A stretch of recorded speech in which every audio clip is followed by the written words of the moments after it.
வணக்கம் சொந்தங்களே, அன்னைஸ் கிச்சன்லேருந்து உங்கள் சசிரேகா சுந்தர். இன்றைக்கி ஒரு பிரேக்ஃபாஸ்ட் தான் உங்களுக்கு செஞ்சு காட்ட போகிறேன். ரவையை வச்சு ரவா கிச்சடி செஞ்சு காட்ட போகிறேன். அதுக்கு தேவையான பொருட்கள்: ரவை 2 டம்ளர், பட்டை 1, லவங்கம் 2, ஒரு ஏலக்காய், கடுகு உளுத்த பருப்பு, ஒரு பிரிஞ்சி இலை, 2 காஞ்ச மிளகா, முந்திரி பருப்பு, பொடியாக நறுக்கின இஞ்சி, பூண்டு பொடியாக நறுக்கினது, கருவேப்பிலை, கொத்தமல்லி தழை, ஒரு தக்காளியை சின்னதாக கட் பண்ணி வச்சுருக்கேன். வெங்காயம், ஒரு பெரிய வெங்காயத்தை கட் பண்ணி வச்சுருக்கேன். பச்சை மிளகா, கேரட் கழுவி சுத்தம் பண்ணி பொடியாக நறுக்குனது, பச்சை பட்டாணி தோல் நிற்கியது வந்து பச்சை பட்டாணி, பீன்ஸ், நெய், எண்ணெய், மஞ்சத்தூள், கல் உப்பு. வாங்க எப்படி செய்யலாம்னு பார்க்கலாம். அடுப்பு பற்ற வச்சாச்சு, பாத்திரத்தை வச்சுட்டோம். கொஞ்சமாக அதில் நெய் விட்டு ரவையை வறுத்து எடுத்துக்கலாம். ஏற்கனவே ரோஸ்டட் ரவா தான் வாங்கியிருக்கோம். இருந்தாலும் நெய் விட்டு வறுக்கும்போது கிச்சடி வந்து ரொம்ப டேஸ்ட் கூட பார்க்கும்.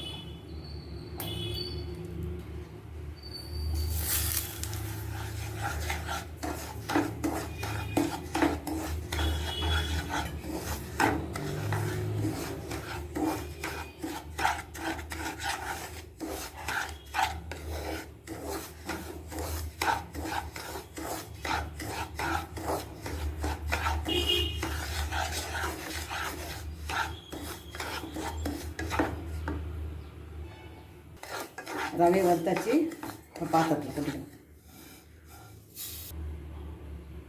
ரவையை வறுத்து எடுத்துக்கிட்டோம். இப்போ கொஞ்சமாக நெய்,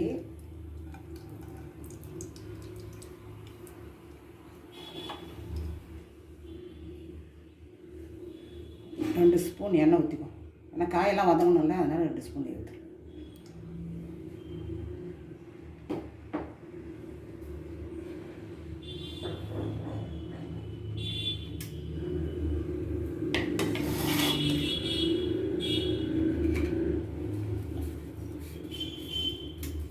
பிரியாணி இலை, கடுகு உளுத்தம்பருப்பு,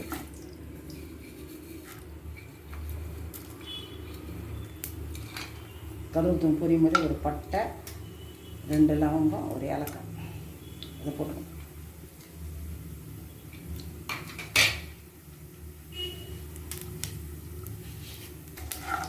கடுகு உளுத்தம்பருப்புலாம் நல்லா பொரிச்சிச்சு. இப்போ 2 காஞ்ச மிளகா போட்டுக்குவோம்.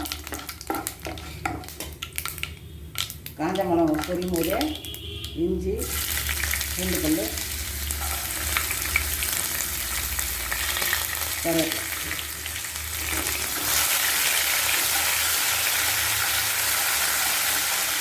இப்போ முந்திரி முருகை,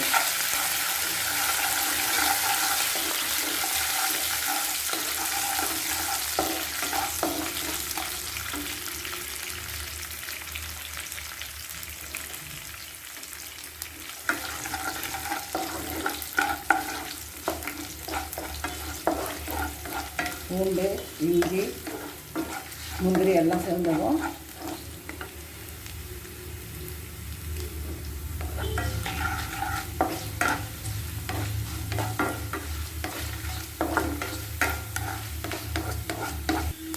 வெங்காயத்தை போட்டுக்கணும். வெங்காயம், பச்சை மிளகா,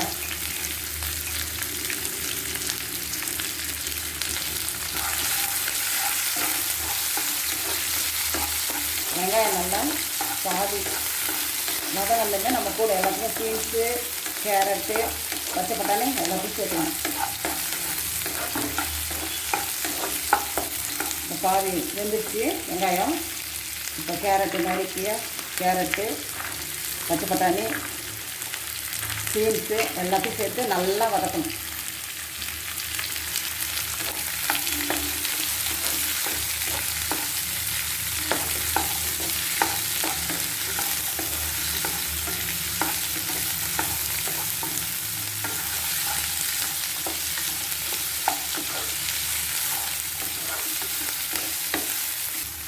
வெஜிடபிள்ஸ்லாம் நல்லா வதங்கிடுச்சு. நம்ம ரவை வந்து உப்புமா செய்யறதா இருந்தால் 1க்கு 2 தண்ணி ஊற்றணும். இது கிச்சடியை நோட்டு நல்லா வளவலன்னு வரணும். அதனால் நம்ம வந்து 1க்கு 3 தண்ணி ஊற்றணும். இப்போ நம்ம 2 டம்ளர் ரவை எடுத்து வச்சுருக்கோன்னா அதுக்கு வந்து 6 டம்ளர் தண்ணி ஊற்றணும். இப்போ நான் 6 டம்ளர் தண்ணி ஊற்றிக்கிறேன்.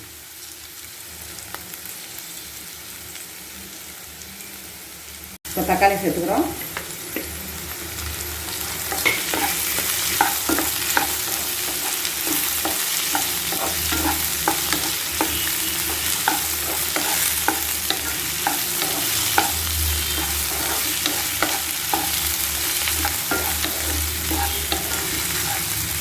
தக்காளியில் தண்ணி விடும். அதனால தான் நம்ம முன்னாடியே தக்காளி போடக்கூடாது.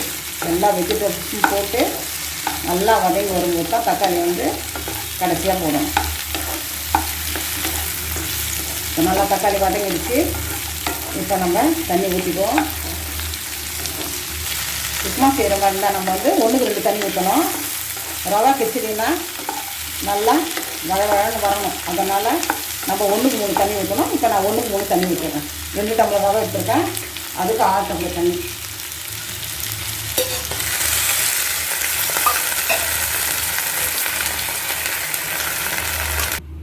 ரெண்டு டம்ளர் ரவைக்கு 6 டம்ளர் தண்ணி ஊற்றியாச்சு.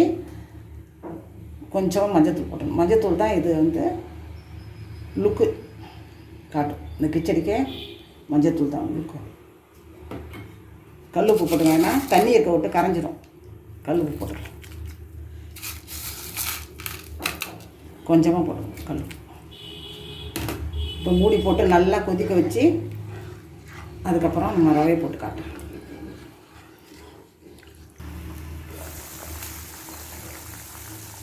இப்போ நல்லா கொதிச்சுட்டு நம்ம ரவை போட்டு வேண்டியிருக்கோம்.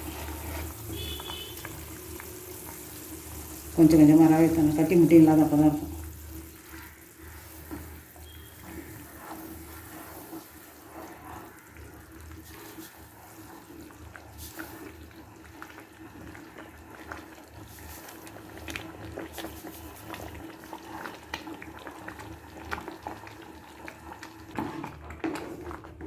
ஸ்லோ பண்ணிட்டு கேஸை ஸ்லோ பண்ணிவிட்டு நம்ம ஒரு 5 நிமிஷம் மூடிடும்.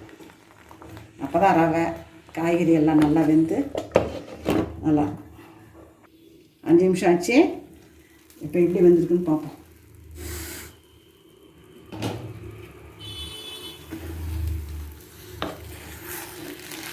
கிச்சடி சூப்பராக ரெடி ஆகிடுச்சு. கொஞ்சமாக கொத்தமல்லி தழை போட்டு இறக்கிட்டோம்னா பர்ஃபெக்டான ரவா கிச்சடி தயார்.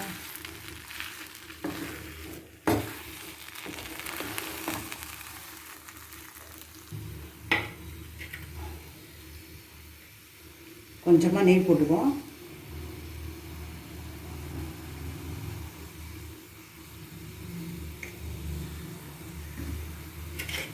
நெய் பிடிக்காதவங்களும் ஒத்துக்காதவங்களும் ஃபினிஷிங் டச்சில் வந்து நெய் சேர்க்காதீங்க. கொஞ்சமாக கொத்தமல்லி தழை போட்டு ஒரு கிளறிட்டா ரவா கிச்சடி ரெடி ஆயிடுச்சு.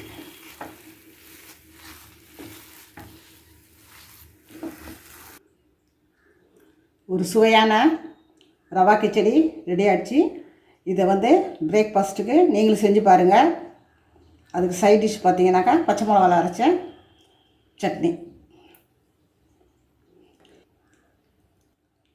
லைக் பண்ணுங்கள், ஷேர் பண்ணுங்கள், கமெண்ட் பண்ணுங்கள். அன்னேஸ் கிச்சனுக்கு சப்ஸ்கிரைப் பண்ணுங்கள். தேங்க்யூ.